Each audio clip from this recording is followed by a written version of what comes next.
Bonjour à tous, bienvenue dans cette vidéo. Je suis Mickaël Ferrari, fondateur du blog esprit-riche.com. Alors aujourd'hui je suis à Santa Monica, j'ai un peu le soleil dans les yeux, pourtant c'est le matin, mais le soleil tape déjà fort. Donc, je fais un petit tour de la plage. Donc, vous reconnaissez les maisons là pour les sauveteurs qui sont très caractéristiques. Et d'ailleurs il y a derrière un ponton avec une espèce de fête foraine. Si je me souviens bien, il apparaît dans un épisode des Simpsons, donc c'est très bizarre de visiter des endroits qui apparaissent dans les Simpsons, je ne sais pas pourquoi, mais bon, voilà, bref. Donc dans cette vidéo, je ne suis pas là pour vous parler de la plage, je voulais vous parler d'un sujet qui est comment faire pour allier deux choses qui sont apparemment contradictoires et opposées. C'est comment allier le fait de gagner plus et de travailler moins, parce que finalement c'est un peu le truc que tout le monde cherche, c'est un peu le truc que tout le monde veut atteindre. Et avec l'expérience, parce que ça fait maintenant quasiment 8 ans que je fais ça, j'ai décroché quelques clés que je voudrais partager avec vous qui vont pouvoir vous aider. Alors il y a une première chose, je vais arrêter de marcher parce que sinon ça va vous filer le mal de mer même, ça tombe bien, on est au bord. Donc là, blague à part, une des premières clés qui va vous permettre de faire ça, c'est de développer, de mettre ce qu'on appelle plus d'heures dans vos heures. De mettre plus d'heures dans vos heures. Moi j'aime bien toujours me rappeler, j'avais lu d'ailleurs un truc assez fascinant à ce sujet-là, au sujet de Richard Branson, au sujet du fait qu'il travaille chez lui. Il travaille les 3/4 du temps, apparemment il est chez lui, il travaille chez lui, il fait tout par téléphone. Donc c'est pas l'image du businessman qui est tout le temps en voyage, tout le temps en déplacement, qui ne voit jamais sa famille, etc. Lui, il a choisi comme mode d'être chez lui la plupart du temps, de créer un style de vie qui lui va bien. Et donc c'est sa manière de mettre plus d'heures dans ses heures. Et j'aime bien aussi me rappeler, et je pense que c'est important que vous vous souveniez de ça aussi, c'est que lui, comme nous, il n'a que 24 heures dans sa journée. Et ça, j'aime bien aussi moi revenir à des fondamentaux, à la réalité. Ça, c'est la réalité. Il n'a que 24 heures comme nous.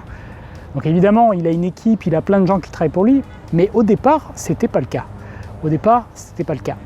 Et donc, même aujourd'hui, il est limité dans son temps. Donc il fait des choix, il fait le choix de mettre plus d'heures dans ses heures. Donc concrètement, qu'est-ce que ça veut dire ? Ça veut dire que quand vous développez des compétences, vous créez un effet de levier sur vos heures. Par exemple, si au départ vous avez une technique, un savoir-faire qui est limité, forcément vous allez devoir mettre beaucoup d'heures. Et au départ, on fait ce qui s'appelle compenser le manque de savoir par du temps. Donc on investit du temps pour se former. Et le but et la clé, je pense, c'est d'être dans une optique d'amélioration continue. Donc de chercher à se former ou à apprendre par soi-même, peu importe, mais de chercher à valoriser ses heures. Donc de faire en sorte que, par exemple, vous allez faire des tâches de plus en plus évoluées, de plus en plus à haute valeur pour votre entreprise ou vos clients. Et donc vous allez comme ça déconnecter de plus en plus le temps que vous passez et l'argent que vous gagnez. C'est un des premiers moyens d'arriver à déconnecter entièrement ces deux éléments-là. Donc c'est un des moyens, du coup, pour arriver à gagner beaucoup plus en travaillant beaucoup moins. Et c'est comme ça qu'après, vous vous retrouvez, moi dans mes clients, j'ai plein de profils super intéressants en coaching, donc les clients que j'accompagne en coaching individuel. Et une personne, je ne vais pas donner évidemment des détails sur sa vie, mais c'est un web designer qui est très très jeune, beaucoup plus jeune que moi, qui gagne très très bien sa vie. Et du coup, il est parti à l'étranger et il travaille une partie de son temps, il ne travaille pas tout son temps. Donc il est parti s'installer au bord de la plage parce qu'il aime bien faire du surf. Et c'est la réalité, c'est-à-dire qu'il a atteint un tel niveau d'expertise, un tel niveau de qualité dans ce qu'il fait, qu'au final, il n'a pas besoin d'être 35 heures, 50 heures ou 60 heures derrière son ordinateur à faire du design. Il choisit ses contrats, les contrats les mieux payés, et il apporte de la valeur à ses clients de cette manière-là. Donc voilà, ça c'est un peu le truc que vous devez chercher à atteindre.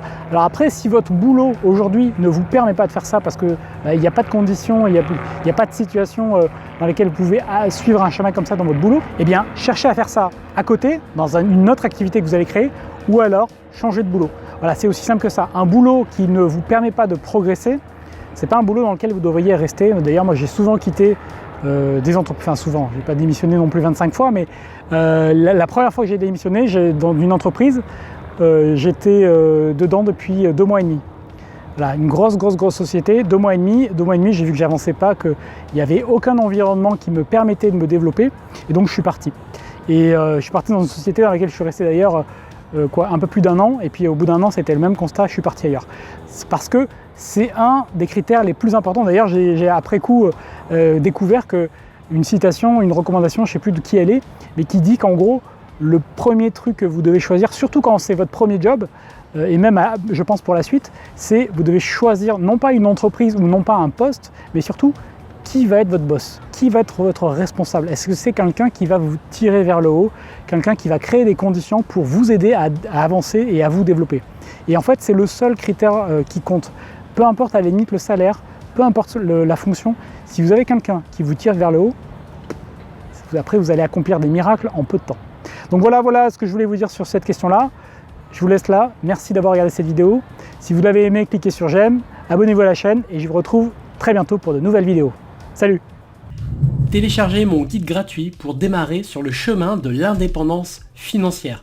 Pour cela, vous avez simplement à cliquer sur cette image et vous allez pouvoir télécharger mon guide gratuit, les 3 piliers pour être financièrement libre et rentier.